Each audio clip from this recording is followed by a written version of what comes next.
Backyard Farmer. I'm Kim Todd, and I'll be your host for the next hour of answering your gardening questions. We'd love to hear from you, and you can get in touch with us by dialing 1-800-676-5446. Those phone volunteers will be happy to help you with your questions. If you'd like to submit a few pictures for a future show, our email address is byf@unl.edu. We do need to know where you live. Give us as much information as you can about your issue or your question. You can also access Backyard Farmer on our YouTube channel and on our Facebook page. So, Kate, you get to start off the round tonight with questions. All right. Our first one, you have two pictures for this one. Comes to us from Seward, and he says, our Concord grapes are doing this. They mostly appear on the new growth. What is it, and is there anything that we need to do to prevent it? Yeah, so this is a bad case of grape phylloxera. They're small aphid-like insects, and they'll actually overwinter on the woody part of the vines. And then when they hatch, they'll start feeding on the leaves, form these galls, lay eggs. Those galls will hatch. More feeding will happen and more galls will happen, and there are several generations per year. So it's kind of a difficult thing to manage. There are some products that you can apply early, but you want to monitor, start beginning the spring, pyrethroids, neonicotinoids. Just really get ahead of it early. At this point of the year, there's not much that you can do. And you have to treat the vine as well as... Yes, you have to treat the whole plant. Yeah. Yep. Okay. All right, good. Maybe that will help him. Maybe. Maybe. All right, you have one picture on the next one. This one is Grollo sumac, and tiny little galls that make them look like they have the plague. Nothing is chewing on the leaves. The shrubs appear to be okay. He wants to know what causes this. Is there anything that he can do about this? Yeah, so these are also galls, but instead these ones are caused by areophyid mites, and they're actually the same type of mites that will also cause galls on poison ivy as well. So luckily these galls are simply cosmetic. They don't really affect the overall health of the plant, but if it does become an issue years on from now and the plant starts to look like it's struggling, you can do a horticultural oil in the spring as activity begins. And I think, Jeff, we have those galls on campus, don't we? Right. It's not unusual to see that in skunk bush, right, that sort of things. Right, related to poison ivy. Yes. All right, Terry, you have two pictures on your first one. This comes to us from Grand Island, and he says this little flower has been in our ditches the last couple years. He's considered trying to move it into a flower bed as an oddity. He couldn't figure out what it was, and he said Google doesn't listen well, so he came to us instead. Yeah, sometimes Google Lens, you kind of have to do a little bit of searching sometimes, but this is buckhorn plantain, so it probably is more found in the weeds world than it is necessarily in the wildflower world. Most people are trying to get rid of it. It usually lives in like turf and golf courses and stuff, so people are usually trying to remove it, not trying to put it in your landscape.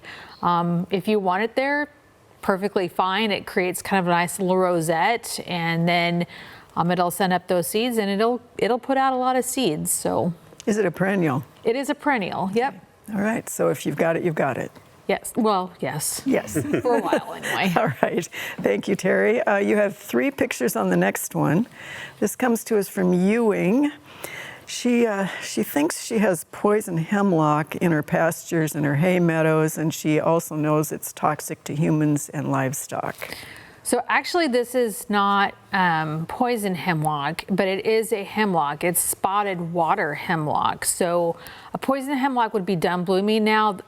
The spotted water hemlock blooms basically from May to September, but you're going to manage it basically the same. And yes, you are correct. It will also have those toxins in it. So you can dig it up, but if you do dig it up, you need to make sure that you are using gloves, long sleeves, all those kinds of things.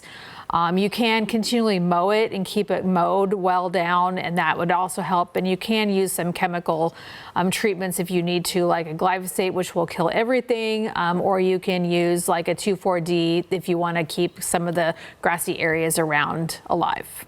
And that one will also produce monster seeds, correct, right? Yes. Yeah, okay, all right. Kyle, you have three pictures on the first one here. This is a viewer in Lincoln. He has a beautiful hedge there of old Taylor junipers. Yes, they do. Yeah, and he says old growth is kind of dropping. It started last season. He did treat with a fungicide early in the season while he was spraying for cedar apple rust, so we know that's probably not an issue. But he's not sure what's happening. This is the north side of his yard against a fence. He did have soft scale 4 seasons ago, but he hasn't had that for 3 years. Yeah, unfortunately, after we've looked at these pictures and have kind of talked amongst the rest of the table as well, and can't come up with a good answer as to what's going on. It doesn't really look like disease is the major problem. The rest of them are all doing pretty well. Wondering if it's just they're kind of too close together, and we have some shading out that's occurring on those lower branches. One thing to be mindful of is just to look for any needles that are turning brown or anything like that. And on those ones that have the lower needles gone, I'm really only seeing green needles too. So I think it might just be an environmental problem. All right, and he can bring a sample if he's really concerned about it, right? Correct. All right, excellent. You also have 3 pictures on the next one. This is also a Lincoln viewer. He's seeing progressive blackening on his lilacs. He thinks it's either bacterial or fungal.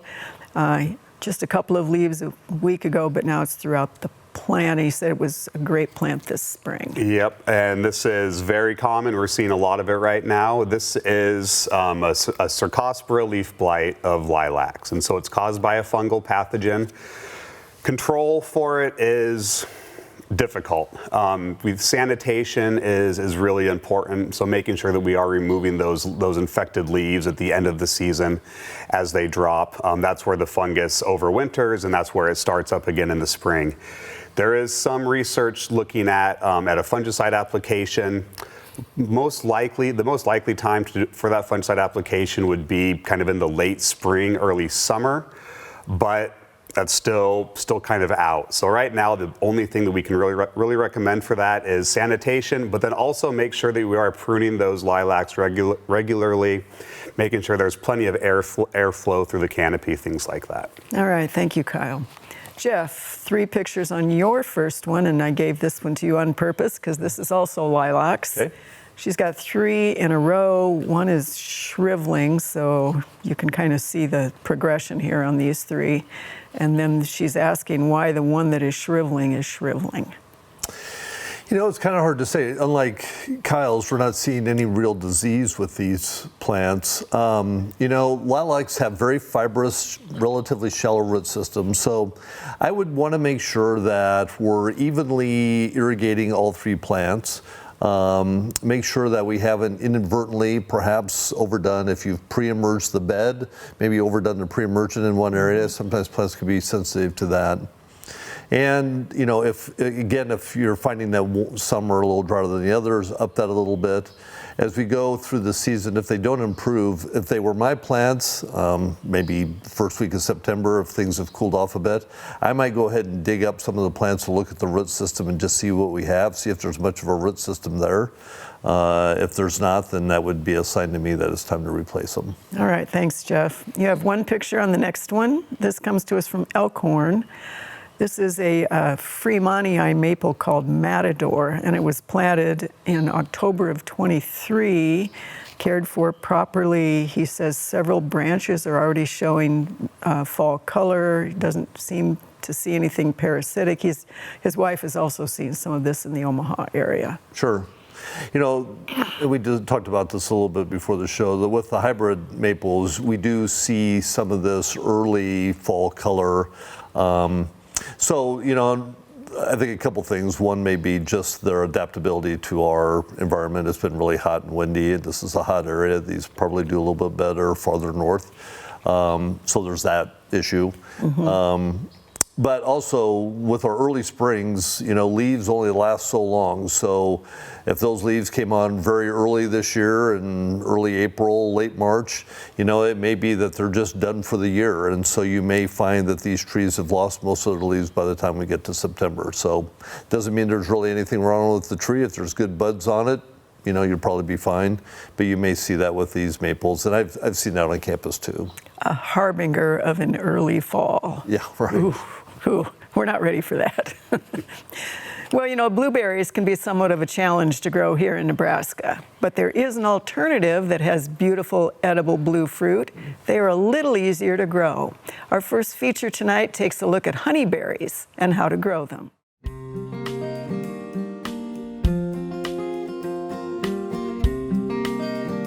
Honeyberries are originally from Russia, Siberia, and kind of the northern area in Europe, and they also originate in Japan.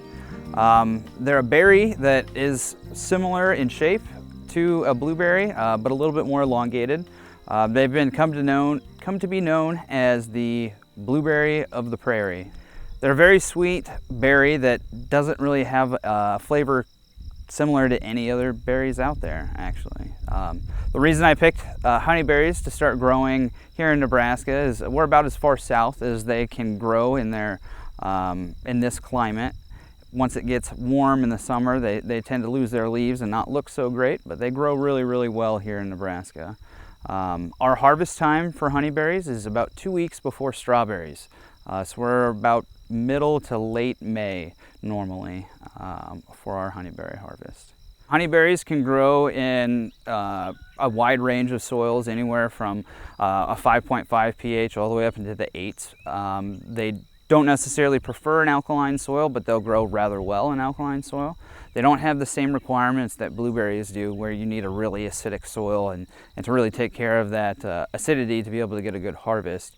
With honeyberries, they just tend to really like a loamy clay soil that retains a little bit of water, but also has good drainage.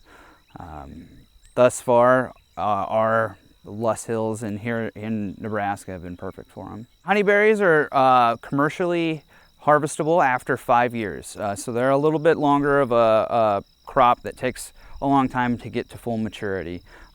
When planted the first year and including the second year, there's not very much of a harvestable amount of berries due to the berry plants putting most of their energy into root production. The honeyberries only need to be irrigated for the first year after being planted. After that, they're very drought resistant.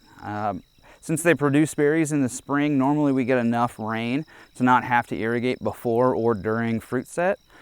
So that's also a big plus for here in Nebraska. One of the main things that we're worried about with honeyberries is like a hailstorm, a heavy windstorm, or even a heavy rainstorm. They can knock the berries off the plants before we're able to harvest them. But with the different varieties that we're working on currently, the retention on the plants are a lot better than what they used to be. We'll be the largest honeyberry farm here in Nebraska at 5 acres. We'll have 8 acres planted after 3 years from now. We'll be, I believe, the second largest honeyberry farm in the U.S. Most producers right now are pretty small scale until we've been able to breed into higher, longer lasting, longer shelf life honeyberry. Efforts have been made in Arkansas at Berries Unlimited to grow honeyberries that have a shelf life of 5 to 7 days, and there's really promising cultivars coming from their research that should have some great honeyberries. Honeyberries are actually very deer resistant. I've had this plot of 75 honeyberries unprotected from deer for 2 years now, and I've only noticed a little bit of predation in the early spring when the berry plants are the first things to turn green. The deer tend to come over and take a taste, and they have a very bitter, not palatable leaf, and the deer tend to realize that, and they don't come back for any more. That's as far as I've seen. Our biggest problem is going to be the birds. As soon as the berries start to turn purple, they're just like grapes, and the birds show up like crazy and start eating everything that they can. So this is a really interesting fruit for you to try in your own landscape if you want to, although it does take a while for them to develop that fruit, as Garrett said. They're also drought tolerant, and they're not quite as finicky about that soil pH as the blueberries are. All right, we have questions again. Let's see, Kate, your first one, you have one picture on. This is a McCook viewer, and he's simply saying, what are these brown spots? And he's calling them warts on the leaves of his elm trees. So the warts are actually galls, and the galls aren't really an issue, but the brown spots are caused by the elm leaf beetle. And if the tree is mature, old enough, it's usually a non-issue. They're gonna bounce back totally fine and tolerate that feeding. If it is a younger tree, the rule of thumb is if there's damage on over 50% of the canopy, you're gonna wanna consider treating. And to do that, that would be something in the spring. You can do a foliar contact spray just on the underside of the leaves. All right, excellent. 3 pictures on the next one. And this is actually a follow-up. Kyle last week answered a question that had to do with aphids on the leaves. But this is a red oak in Kearney. It's about 9 years old. He is seeing these strange sort of holes, and we asked him for more pictures so that you could kind of see what's going on in the base, and he found holes in the trunk and then sawdust at the base. So he's wondering, is this a particular issue that you would be concerned with? Yeah, so my best educated guess is that this is caused by a red oak borer, which is a type of longhorn beetle, very characteristically bore into the base of the trunk and push out this fibrous frass material. The good news is that usually nature takes care of it. We have woodpeckers, there's parasitoids and predators. But one fun thing that you can do is take a metal wire, stick it in those holes, and poke those larvae to kill them. So if you're ambitious enough, you can go ahead and do that. Otherwise, just keep the overall health of the tree up. Make sure it's well watered. Maybe consider putting a mulch ring around that tree too. All right, thank you, Kate. One picture on the next one for you, and this is a Gretna viewer.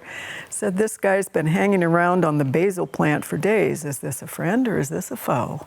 Well, it depends on your perspective. If you are a pest or a caterpillar, it's probably a foe. But for us, it's friends. It is an immature wheel bug, which is a type of assassin bug. So they're just generalist predators that hang out in the garden. I would caution you, though, don't try to touch. Just look at it because they do have quite a nasty bite to them. All right, thank you, Kate. Terry, 3 pictures on the first one. This is a new homeowner in Omaha. Inherited a lawn, which is apparently more crab than grass. And he's been trying herbicide fertilizer treatments since May 1st. Anything for management this fall to prevent this from happening again next spring? So there's a couple things that you can do. First, even though they said they were making applications this spring, it's really a timing issue. So you need to make sure that you're putting it on before it actually starts to germinate. Once it's germinated, then that's pretty much done for. I would also probably suggest doing it 2 applications. So your bag is going to tell you approximately how much you're supposed to put on, or exactly how much you're supposed to put on. Split that in half. So put it on when you're supposed to put it the first time. So when your soil temperatures are about almost 55 degrees, that's when this crabgrass is going to germinate. And then wait 45 to 60 days and put that other half of the application in. So that's going to extend that window a little bit with that pre-emergent. What you can do now is actually you can look for either quinclorac or mesotrione, and you can put those on now. So those are going to be post-emergence to kind of cut that back. Don't let it go to seed. Try to keep that seed bank as low as possible. So if you see those seed heads coming up, cut them off, get rid of them. Mow them down, whatever you can do. And you're usually going to see, I saw it like on the edges. Sometimes we don't hit the edges as well with that application of chemical. So make sure that you are getting it all over the place. All right, thanks, Terry. 2 pictures on the next one. This is a Hupper viewer. She's wondering what this is. Is it clumping tall fescue? And she said it's showing up more and more in the lawn. It's easy to pull, but she'd rather control it some other way. Well, I always say that it's really nice to go out there with your soil knife and, 10 minutes in your favorite adult beverage and just have fun pulling weeds. But if you want to, you can use again, like you're most likely going to have to use like a non-selective. So you're probably going to have to use a glyphosate because it's not going to come off with anything else. So you're going to kill everything around it. But if it's easy to pull, I would just go out and pull it. So basically, it's just an older variety of fescue that just doesn't look as good as the newer varieties do. But it lives. It does. It lives. So, in the drought, in the it heat. does, yes. Yeah. All right. Let's see. Kyle, you have, I think, 3 questions on this one, 3 photos on this one. And this viewer is saying, what in the world is going on with her peppers? What is going on with her tomatoes? Yeah, I think there's a few things going on. I know the first picture with kind of all those yellow spots on the pepper leaves. We are seeing a lot of bacterial leaf spot on peppers right now, and that's kind of what this looks like to me, especially with those large yellow halos around those lesions. Not a whole lot that we can do to control those. Say if you an application of a copper product or a Bordeaux mixture might be a little bit effective, but the biggest thing will be removing those really heavily infected leaves, and then also making sure that we're watering from the base, which it does look like we have some irrigation tape around there, so that shouldn't be a problem. This one, with this tomato and then that other pepper where we just have kind of abnormal growth at the top, really it can be caused by a few things. There are some viruses, there's also some herbicide injury that would be possible. If it grows out of it, then it's most likely herbicide, and as long as there's no fruit that was set with the herbicide, then you can go ahead and consume that. If it doesn't grow out of this abnormal growth, then it's most likely viral, and go ahead and ditch that plant. All right, thank you. And I think you have on the next one, let's see, 1 picture. And this viewer is saying, what in the world is going on with the leaves here of this particular plant? And then the one that follows that, hers is a squash, and the one that follows that is also a squash. And they all have the same thing, and it's another one of our bacterial diseases. This is angular leaf spot. It does really well in hot and wet conditions. And so we've had prime conditions for that. Again, not a whole lot that we can do about it. It shouldn't impact the fruit a whole lot. Unless you have a really severe infection. But again, removing those leaves is about the only thing that you can do. All right, thank you, Kyle. Jeff, you have pictures on this first one, 2 of them, and this is a little bit of a head scratcher. Mm-hmm. This is Ashland, and they're saying these walnuts, this nice stand of walnuts is just dying. Yeah.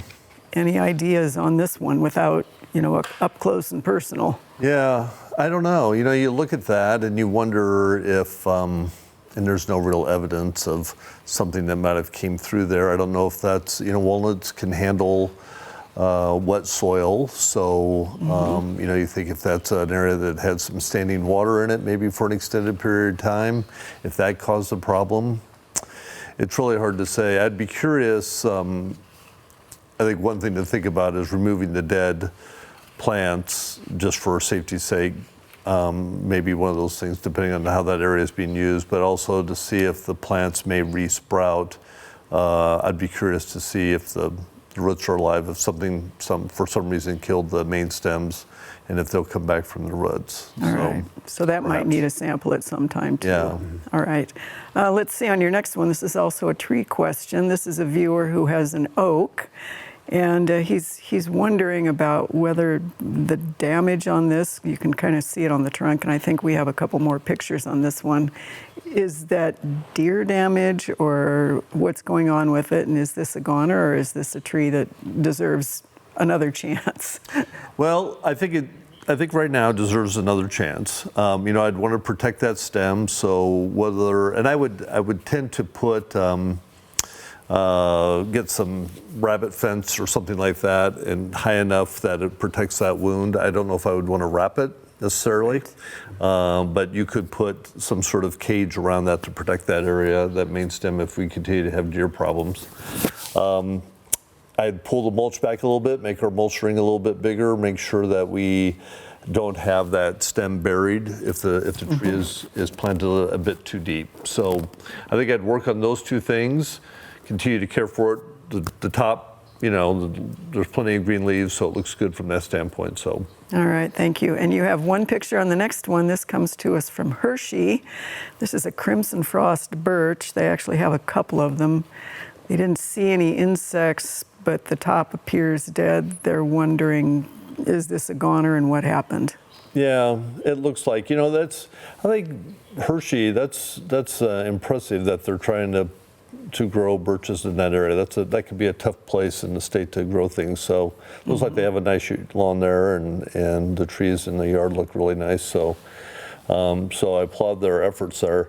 I would be tempted to try perhaps maybe an aspen, something like that would be similar.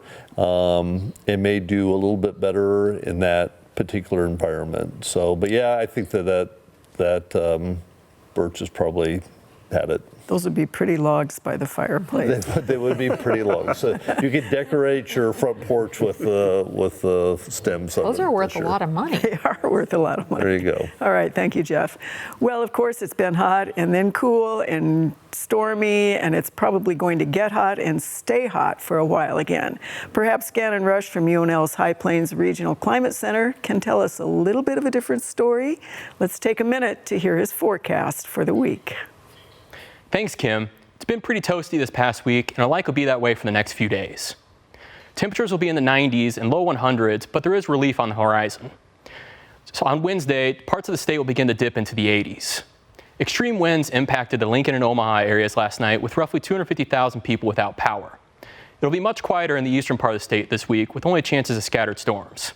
Out west, over an inch of much needed rainfall is possible in the Panhandle. And good news, there is a chance of above normal rainfall in the near future. Thankfully, drought has not been a significant issue this year, but with the recent conditions, it's worth talking about. Severe drought is impacting the Scotts Bluff area, with the heat and dryness taking a toll on soils in the area. The upcoming rainfall could be very beneficial if the soils can absorb it. And that's your weekly weather forecast. Back to you, Kim. Of course, right now, it is time for the lightning round. Jeff, are you ready? I'm ready. Okay. We'll find out. We have an Omaha viewer who says she grows lots of tomatoes. Regular ones are just fine, but her grape tomatoes are splitting, and she has never had that happen before. Interesting. Well, I suppose with the varying temperatures we've had in the high heat, you would see a little bit. I've seen that on my cherry tomatoes, so I would also suggest maybe picking them just a tad earlier, maybe the day before. That might help. All right. We have a viewer from Kearney who has been growing heavenly blue morning glories, moved into a different house. Foliage now and no flowers. She's wondering if she has bad seed. I don't know. I guess if she bought her seed from the same source that she's bought before, then I would think that it should be fine. So just give it time. Okay. This is a viewer who has a rose that is listed as a zone 7-9. She's wondering what kind of winter protection it might need in Nebraska. Inside the house might be for zone 7. I think it would be really tough. You could try insulating it and putting something around it, but also you have to want to make sure you're maintaining soil moisture through the year too. So. All right, those were nice answers, and it was heat lightning. Are you ready, Kyle? Always. Always. We'll see. All right, your first one comes to us from Gothenburg, and the question is, can the leaves of plants that have rust be safely composted without spreading the rust? If you compost correctly, meaning it gets to the temperature three times throughout the year, then yes, you can. Otherwise, if you're like most people who compost, you probably should not. All right, and we have a follow-up question from a different viewer. This is Underwood, Iowa, who does have rust on his rhubarb. He's wondering, should he just go ahead and pick off those rusty leaves or just sacrifice the plants? He has lots of rhubarb. I would go ahead and just cut off those leaves and then eat the rhubarb afterwards. All right. This is a Nebraska City viewer who said they got sweet corn. They husked it straight out of the field, but it smelled bad. Would that be a pathogen that was in the husking? Possibly. It could be. There is a lot of bacterial stalk rot showing up in the corn world right now. And that stinks. It smells awful. But I would have to send a sample in. I love getting stinky stuff in the clinic. perhaps. That's, when in Rome. All right. Terry, are you ready? Gosh. Sure. Stop giggling so we can go. All right. Your first one, this is a Carney viewer who wonders whether if they plant low sedums and things like thyme, will they tolerate occasional foot traffic in full sun, or is that a poor choice? Yeah, it should. I mean, occasional foot traffic would work. We actually are trying it in the backyard farmer garden, so I'll let you know in a couple years. Okay. There's a lot of foot traffic up there. This is a Bancroft viewer who had large evergreens removed last year and is wondering whether the soil beneath them will be really acidic that would, limit what they can grow. No, it shouldn't. Most soils go back to what their parent materials are, so it may be a little acidic for a year or two, but it should normalize back to what your parent material was originally. All right. This is a viewer from a cook who wants to overseed this fall buffalo grass into real thin fescue. Is that a good idea for fall, or is that something we wait till spring? Yep, nope. You're gonna wait till actually summer if you're doing buffalo grass. Buffalo grass is a warm season grass, so you're gonna do that like in June. All right, nice job. Okay, Kate. 333. All you need is one more. One more. I can do it. Okay. This viewer, we don't know where this one's from, but they're wondering whether regular old dish soap would be a great substitute for mosquito dunks and keeping mosquitoes out of their garden. I'd be curious to know what you're treating, but I'm sure dish soap would kill anything in the water. Okay. But do recommend the mosquito dunks. All right. We have viewers wondering why spiders are beginning to come into the houses now, or have they been there all along? They very well could have been there all along, but as temperature changes, we're going to see more things indoors, and there's possible food sources in there as well. All right. This viewer is wondering what would cause pumpkin vines to wilt without a borer hole. That would be a question for the horticulture chair, but if it was a bug, it would be the squash vine borer. All right.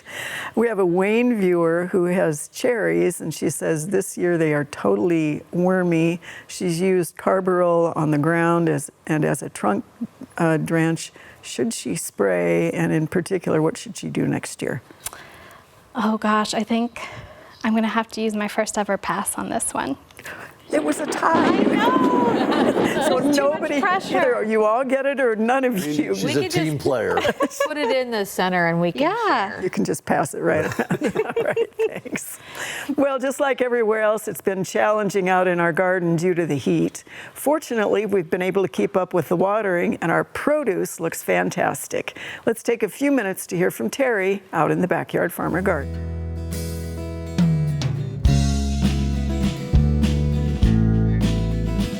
This week in the Backyard Farmer Garden, we are again looking at the beauty of the garden. I am so amazed at how great this garden looks this year. I know a lot of it has to do with some of those great rains that we've been getting, but most of it has to do with our intern and our master gardeners. They put in a lot of time in our garden, and it just makes it look fantastic. We're getting a lot of produce, as I said, and I want to remind you that starting next Tuesday, August 6th, we'll have our grow roast starting. So if you have any extra zucchinis or cucumbers or tomatoes or peppers, please bring them back down to the Backyard Farmer Garden, and we'll get them donated to a local food bank. I also want to remind you that it is that time of year to make sure that you're giving a little extra TLC to your containers. Give them a little bit of that foliar feed, and then that way they will just keep blooming for you through all this heat in the summer. So stop by the Backyard Farmer Garden this week and check it out. We always look forward to plants of the week, and you actually brought them in. Yeah, I know. Surprise. I didn't have to go searching. I want So to make it easy for you today. there we go. What are they? Well, we have three grasses. So this tall purple one is an ornamental millet, Jade Princess. So it's kind of a fun plant. You know, this is kind of summertime, and so now the grasses are in bloom, the warm season grasses. So we have the millet. We have side oats grama here, this other tall one that's kind of also in flower right now. So again, this gets up maybe to 30 inches. But again, it's a good kind of verge plant between the curb and the sidewalk, or a place that you don't really want to have to water it once it gets established. And then we have blue grandma, which is kind of this eyebrow little inflorescence there, and it's a little bit shorter, so they kind of do well together. So you have a couple little height differences. You could throw some buffalo grass in there too to kind of cover the rest of the ground. So And these are native. these are native. These two are native. This one is not. But it's That fun. one is way too interesting to be a prairie native. It's a fun plant though. All right, excellent. Well, thanks, Jeff. That's really great. And always, of course, we have announcements of wonderful things going on in the gardening world. So we're going to go ahead and we're going to start with our very first one, which is the Greater Omaha Iris Society sale, and this is Friday, August 2nd from 2 to 7. We have an address on the screen for all of you who are iris aficionados. Our second one is our BYF Garden Grow Row produce donations that Terry talked about. August 6th is the start in the Backyard Farmer Garden. And our third one, because unfortunately we have had a lot of storm damage, we have created a QR code for you that will let you get to a 24 and a 23 storm damaged trees video, so you can see how to manage those. And of course, on our YouTube website, we also have great videos of managing everything that has had storm damage, whether it's vegetables, produce, or whatever. So take advantage of that if you have the unfortunate situation of damage. All right, so Kate, one picture on this first one. This is a small bee that likes to take the fuzz off the dusty millers. She just wonders how much fuzz those bees need. You can actually see that fuzz ball on that one. And what is this? This is a wool carder bee, and so as you can see, the females will use her mandibles and she'll scrape off all that fuzz or the trichomes of the leaves, and she'll actually use it for nesting materials. They'll lay eggs in voids, empty plant stems, hollow plant stems, but because they're pollinators, even though it's a little unsightly, they're also really cute, so just leave them be. All right.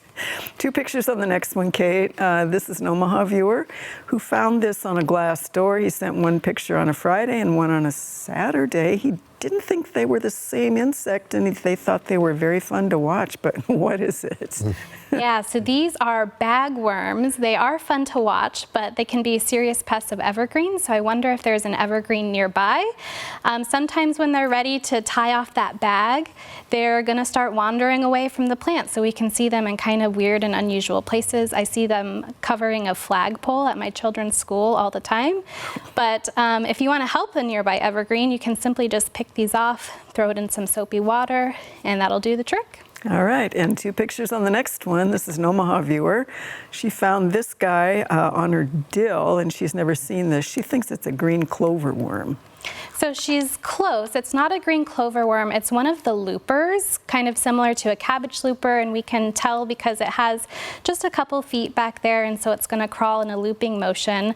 But if you're not seeing any plant damage, we would just let things be unless there is damage. If you do see a lot of feeding happen, you can just simply hand pick these caterpillars off and once again use soapy water. All right, and one more, and this comes to us from Glenwood, Iowa. Saw this guy on the house siding. What is it? I love this. It's so cool looking. This is a boxwood leaf tear moth, also called a boxwood webworm. Even though they are webworms of boxwoods, their damage is really insignificant, so it's just a cool, neat little moth to look at. All right, excellent. Thanks, Kate. Terry, two pictures on the first one. This is a Bennington viewer. She said, what is this and how does she get rid of it? Because, of course, it is filling up her flower beds. Well, this is yellow nutsedge, so we're probably seeing that a lot right now in a lot of different landscapes. It is actually almost too late to be treating it with any chemical. You're going to use what they call sedge hammer, which is halsaphrine on that, but you need to do that like before the longest or the shortest, before the days change. So, but one of the things you can do with this, and it's going to take a little bit longer to do this, but you can continually keep pulling that. There's these little nutlets that live underneath it. You take it takes its energy away every time you pull that out, so they can't reproduce. and that will work for you also. So, and they're really easy to pull. So just go out there and just pull them out and then just throw them in the compost. All right, 3 picks on the next one. This comes to us from New Baltimore, Michigan. And he's got this wider grass in his Kentucky blue. He wonders what's going on here and should they be treated? So I think this is just like one of the older varieties of Kentucky bluegrass, from what I could tell from the picture and stuff. But since you are in a completely different growing environment that we are here in Nebraska, what I'm going to tell you to do is go to your extension office in Macomb County in Clinton. I looked it up for you, so just go to the Clinton Township. There's your extension offices there, and take a sample in, and they should be able to help you. Perfect. All right, the next 2 pictures are of our Keim courtyard. We seeded last fall with a shade-tolerant fescue, and this is what we have right now. So people who want a shade-tolerant grass, what should the management be? So, there are some, and Iowa State's doing a lot of research, and we've focused that, and we've actually had a couple segments that you can go back to YouTube and watch on specific types that will work better in shade. But normally I recommend most grasses like sun, and if you have shade, then I would reconsider putting turf grass there. Even though I do love turf grass, I'm going to tell you that it's probably better just to make that into a landscape bed and choose maybe some perennials and make kind of a ground cover. You can use sedges or vinca or some other things, but create a landscape bed and go with something besides turf grass. Excellent. All right, 2 picks on the first one for you, Kyle. All right. This comes to us from Underwood, Iowa. This is an Asian green bean that his wife was given. It's produced a bunch of beans, but what in the world is this on the bean leaves? Not entirely sure. The one thing I do wonder about is, and if there's been any sort of treated with those plants with anything recently. When we have the curls of those top leaves, makes me wonder if there isn't some herbicide injury going on. But if we're not seeing it on any other plants, then most likely it's something viral. And there are quite a few disease viruses that will attack beans as well. So if as long as it's producing and they taste good, I would say go ahead and continue to eat them. But if you're going to can the beans or want to store them long term, I would not recommend doing that. All right, 2 pictures on the next one. This comes to us from Bellevue. Her green beans are done for the season. She was cleaning up the bed and she noticed these nodule things. She does say she planted them close together. The raised bed soil is manure soil, raised bed potting soil, peat moss, and sunshine mixed with mycorrhizae. And those things are awesome. That is crown gall. And so it's a very, very common bacteria that's found everywhere in the soil. It can attack pretty much every plant that's out there, and it just forms those little galls around it. Typically, it's not going to cause major issues. As far as what to do next year, not a whole lot. It's going to be in the soil, so if you can keep those plants up off of the soil and then make sure that you're not splashing soil up on the plants, that will help. All right, and 3 picks on the next one. This comes to us from Northwest Iowa. This is what the hollyhocks did look like, and this is what they do look like on the next one. They look so beautiful. Now they don't. She's grown them for 40 years. She's never had the rust before. She knows what it is. She wants to know what to do. Yeah, and at this time of year, it's really too late. And so what we can do is, trying to remove all of those leaves, those infected leaves as best we can, clean things up. But then next year, you'll want to come back, and then really probably about the middle of July or first part of July to middle of July, apply a broad spectrum fungicide, and that should help with the hollyhocks. But I've seen a lot of hollyhock rust this year. Yeah, we sure have. All right, thanks. Jeff, 3 pictures on the first one. This comes to us from Council Bluffs. He says this tree has been weeping, and you get it because Kyle's box was full and we had some of these on campus. So should something be done, or is this an okay tree? Well, if it's far enough from any structure, excuse me, then we should be fine. Excuse me. I guess I would just keep an eye on it. If you start having some dieback in the crown of the plant, then maybe have an arborist come in and take a look at it. But if all we're doing is seeing a little bit of wetwood there, I don't think I'm worried about it right now. All right, 2 picks on the next one. This comes to us from Bellevue. This is a chinkapin oak, or sort of. What can you do about this? This is probably a replacement at this stage. If they are intent in trying to save the tree, oaks respond pretty well to iron treatments. So you may want to look into some sort of soil drench with an iron particle just to see if that helps green it up and maybe make it a little bit more thrifty. But it doesn't look great, so.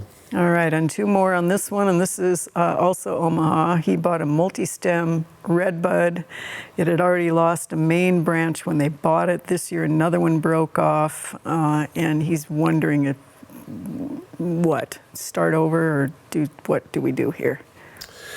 Well, it looked like they had kind of included bark on that other branch. I guess you can, since that one is gone, you could see if it continues to do well. But again, that's another one that, I guess next spring will tell you if the tree is still alive and all that. I would protect the base of that tree from animal, rabbits, that sort of thing. All right, thank you, Jeff. Well, we're always happy to have anybody stop by the Backyard Farmer Garden. Did you know we also have a beautiful prairie area just south of the garden? Here's Jeff to show us all of the grasses in this prairie.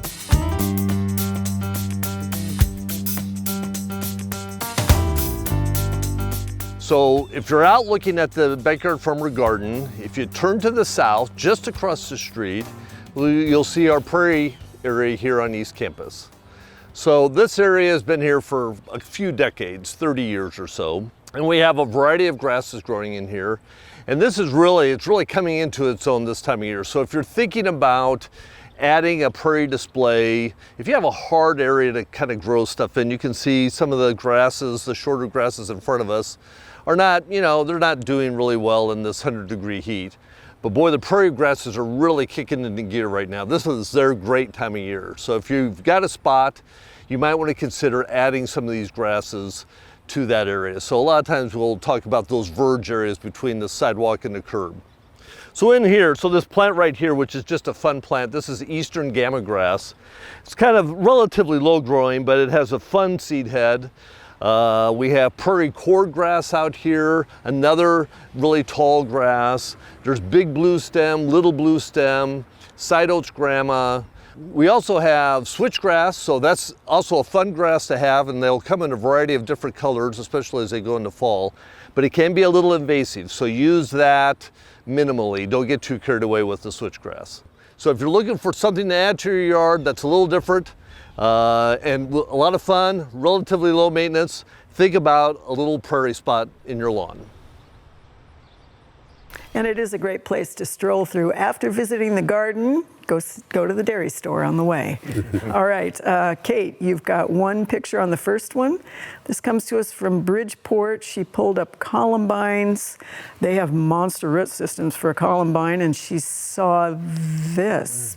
What are these things on the roots? These are root aphids. If the columbines are not doing well, I don't see too many aphids on this photo, so I wouldn't suspect that it's them. And I'd also hesitate to do any pesticide treatments like a systemic, just because columbines are good pollinator flowers. All right, 1 picture on the next one. This comes to us from Ogallala. She says these are scaring away her honeybees. What are they? That doesn't surprise me. These are jagged ambush bugs, and so as their name suggests, they're just lie-in-wait predators, and so they can be beneficial in some gardens, but they don't discriminate against pollinators or pests, so just something cool to have around. All right, and 1 pick on the next one. She's wondering about this as eggs. She found them after picking off tobacco worms and Japanese beetles. Yeah, so these look like if they were in the soil, which it kind of looks like they might have been, these were egg capsules or cocoons of earthworms, it looks like. Oh, cool. All right. Terry, 2 pics on the first one. This viewer has a dry, sunny area between the street and the sidewalk. She's planted all sorts of dryland things in here. She's just wondering what kind of mulch she should use. You got it just because. So I probably would be very sparing on any mulch. You can put some wood mulch on there, keep it away from the plants that you planted to kind of help just make sure that you're not getting any weeds growing in there to help control it. And then just let it decompose and let those become like the living mulch in that landscape bed. All right, 2 pics on the next one. This is a Columbus viewer. Dried grass patches all over. Her neighbors' lawns don't have this. They are watering 3 times a week around 4 o'clock. She can't pull this turf up 30 minutes per run on this. Yeah, so it could be a disease, but I don't think it is. I think it's more of management. So I think double check and make sure that you're doing that, and don't run your irrigation system. You only need about 1 inch a week, and if it's raining and stuff, then your system doesn't need to run. All right, Kyle, 2 pics on the first one. This comes to us from Farragut. This is an Asian lily, and she wonders what has happened. She got lucky is what happened. This is fasciation, and it's just a genetic abnormality. Chances are it won't show up again, so just enjoy it. You have a lot more flowers than you were bargaining for. All right, Shenandoah, Iowa viewer, 1 picture. It's supposed to be a purple flowering monarda, but this is what she's got, 3 to 4 years old. What is this? Yeah, and these are more flowers than she was bargaining for as well. But unfortunately, this is aster yellows, and so it's a phytoplasma. It's a bacteria that kind of behaves like a virus. Fairly common. We see it on a lot of hosts. It's spread by insects, but the real thing to control then is to remove those plants. And so that phytoplasm is systemic within that plant, so you'll need to remove that entire plant. Well, and I'm surprised I don't know that we've ever seen it in monarda. I know, yeah. It's not common. It took me some digging to make sure that it actually did show up in there. All right, thanks. Jeff, we have about 2 minutes, and your first one has 2 pictures. This is a papillion viewer. This is a healthy early girl tomato. Yeah. Lots and lots of flowers, no maters. He has been actually tickling the blossoms to pollinate. So what's going on here? It's hard to say. Tomatoes do that sometimes. You know, they'll tell you that if it's too hot or too cold, too wet, too dry, these are all reasons why your tomatoes won't flower. But I would say just be patient. It may just be a little bit later in the season. All right, Grand Island viewer, 1 picture.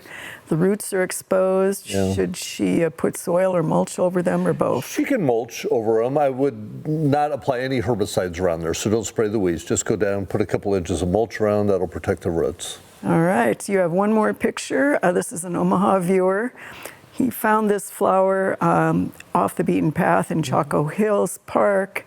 He's wondering, is it a wood lily or is it an escaped ornamental? I don't know if it's either. It's blackberry lily, so it's not a native plant, and it's an escaped ornamental. So it's a fun thing. I'd keep an eye on it. It's going to produce a little blackberry-like fruit that produces a lot of seed. So you may end up with a whole bunch of them next year, which is okay. But the next year after that, you'll be able to 5 times that. So you may want to pull some of those seeds before we get into winter. Well, and we did have a conversation off air about blackberry lily and how cool it is until it isn't. Until it isn't. You got more than you want. Yeah, So. in all sorts of places where maybe you don't want them quite so much. You can make a nice ground cover. They can.